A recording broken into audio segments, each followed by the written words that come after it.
Labas vakaras visiems Druskininkų regiono televizijos žiūrovams.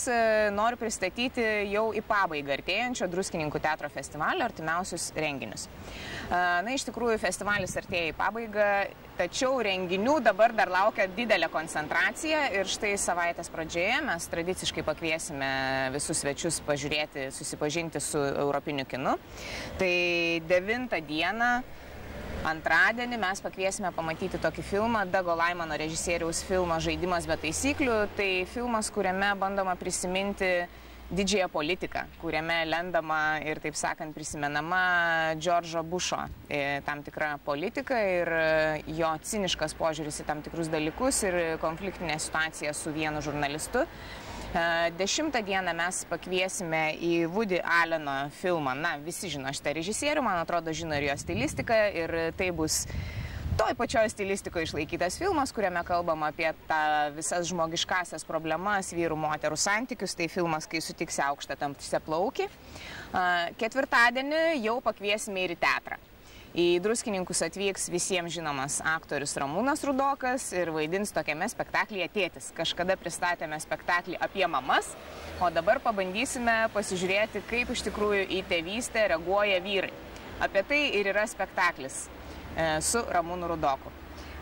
Taipogi pakviesime penktadienį į vieną labai iš tikrųjų mums svarbų ir įdomų spektaklį. Džiaugiamės ir tuo, kad tai yra ne Vilniaus, o Šiaulių dramos teatro spektaklis. Turbūt visgi tai retesnė proga Druskininkose išvysti šiauliečius.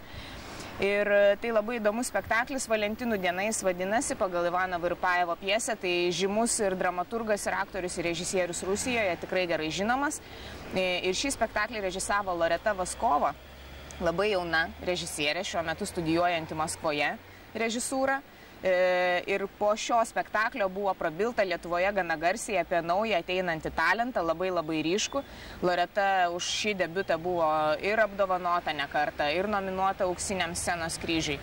O spektaklis yra pagal žinomą seną rusų rašytojo Rošino pjesę Valentinas ir Valentina, tačiau Virpajevas, taip sakant, pratęsia šią istoriją, jisai stoja į tam tikrą polemiką su šiuo autoriumi ir kalba apie tai, kur link veda meilė, apie vieną esminių temų, tačiau spektaklis tarsi suponuoja tą idėją, kad susitiko vyras ir moteris, tai tarsi turėtų būti meilė ir kažkokie tai šilti jausmai, tačiau čia iškeliama ta idėja, kad susitiko vyras ir moteris ir prasidėjo karas. Ir šitas karas iš tikrųjų tęsiasi amžinai. Koks tas karas iš tikrųjų pamatysime spektaklyje.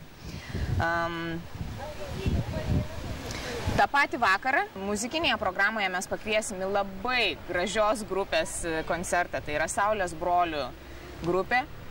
Saulius Petreikis, dar daugeliu žinomas geriau kaip Semas, jaunas, begaliniai žmogus, kuris groja bene visais pasaulio pučiamaisiais instrumentais.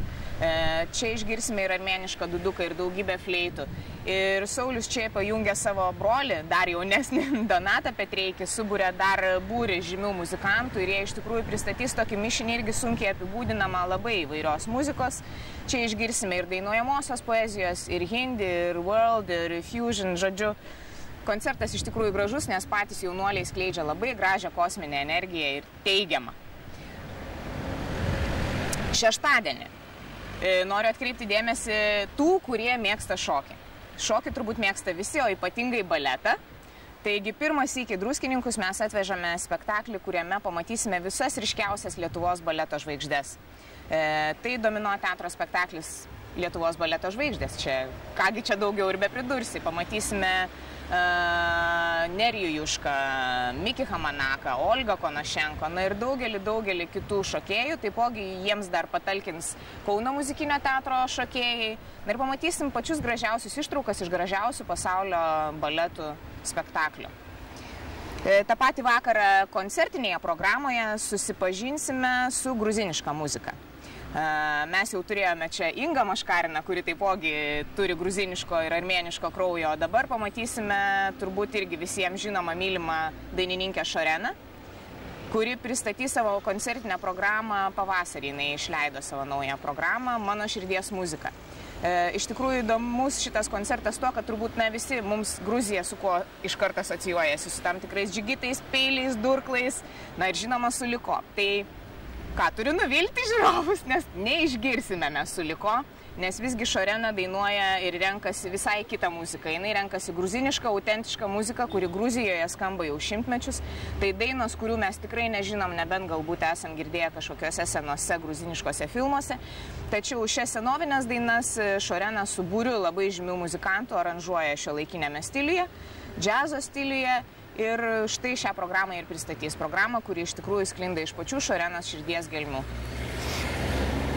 Rugpjūčio 14 dieną mes pakviesime į labai žymaus režisieriaus Rimo Tumino spektaklį Mistras. Tai dar vienas šio režisieriaus susitikimas su dramaturgu Mariumi Ivaškevičiumi ir spektaklis pagal jo pjesę Mistras. Šio spektaklio centre mes vėlgi pamatysime visą būrį labai ryškių istorinių asmenybių, rašytojų. Visi jie, kaip ir kažkada pirmame susitikime Mariaus ir Rimo, vėlgi apsėsti utopinių idėjų.